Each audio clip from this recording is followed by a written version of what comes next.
What's up, Ragin Nation? This is Alex Yu, and I got a couple of Transformers 4 movie updates for you guys. That's right, I said Transformers 4 because that is the official temporary placeholder name for the 4th installment of Transformers up until they have an official movie title with a subtitle. You know, for example, Transformers 2 was Revenge of the Fallen, Transformers 3 was Dark of the Moon. So Transformers 4 is the name for it for now.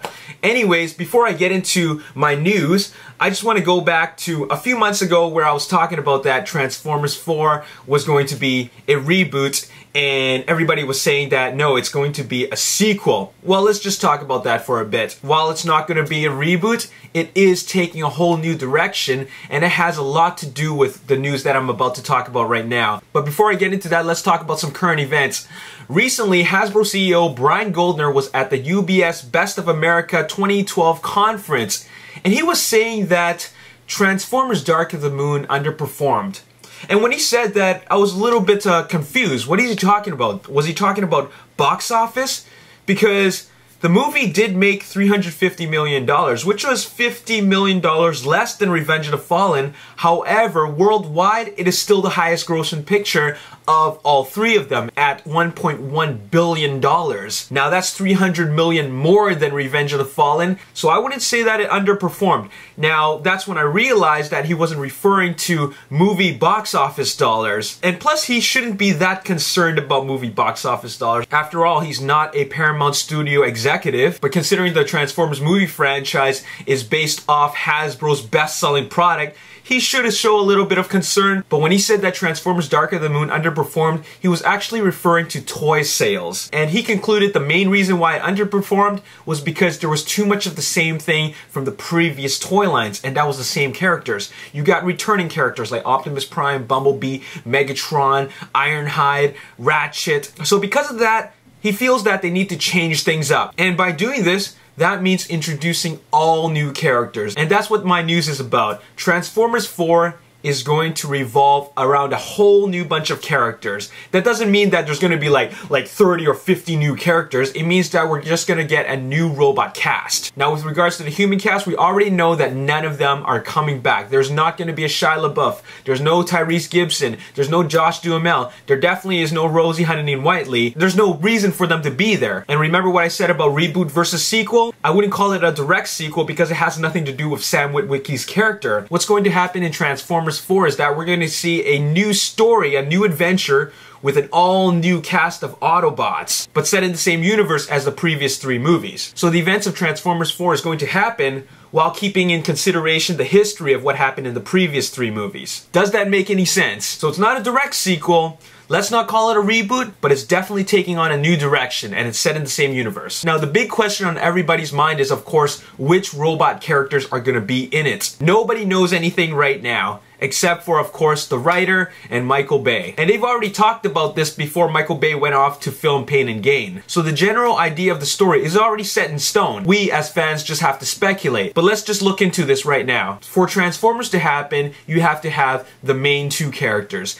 and that is Bumblebee and Optimus Prime. But who said this rule is really set in stone? Do you really have to have Bumblebee there? I know everybody loves Bumblebee, and it's the character that everybody can relate with because he connects with the humans. And of course, kids love him from a marketing point of view because we are talking about selling toys here. But my number one question is, will Optimus Prime be back? I'm going to say that Optimus Prime is back, but there's no confirmation of that. Peter Cullen, when signing on for the first Transformers movie in 2007, signed on for a 3-picture deal. Not a 4th picture. We don't know if he has officially signed on for the 4th movie, but one thing we do know is that according to this official movie poster for the 4th installment of Transformer, Optimus Prime is featured in it. So with that being said, Optimus Prime will be in Transformers 4. It has the old design, but considering that the name Transformers 4 is still a placeholder name, I don't think everything is completely set in stone, and the design could change, considering that Michael Bay did mention that he was planning to redesign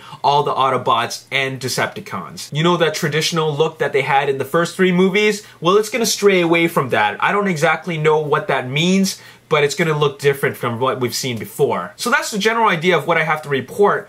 But one thing that came to my attention was that even though Aaron Kruger is the writer, this just proves that Hasbro CEO Brian Goldner is the big boss behind the project. It's not Paramount, it's not Michael Bay, it's not Steven Spielberg, it's Brian Goldner. As I've said previously in many videos before, Transformers is a marketing tool. The movie, the cartoons, the comic books, all of this is a marketing tool to sell toys. And from a business standpoint, he made a really good decision to change the entire cast. This is a whole new generation in the live action movie. Although the same director is still on board, you can think of Transformers 4 as the next generation of Transformers live action films. What this means is that the live action Transformers films really needed some new life added to it, like a remix or a revamp or a reboot, you know, whatever you want to call it. The fact is that something needed to be changed. It's a revision. They need to start doing things differently. Otherwise, it's a recycling of the same toy products, and ultimately the movie is really just following the same formula as the previous 3 movies. And eventually, audience and fans will get a little bored. So just like any other business, it has to change, it has to evolve, it has to adapt to the times. And this is exactly what they're doing with the franchise. They're taking a whole new direction, and it's a good thing. So when Brian Goldner says that it's gonna revolve around a whole new bunch of characters,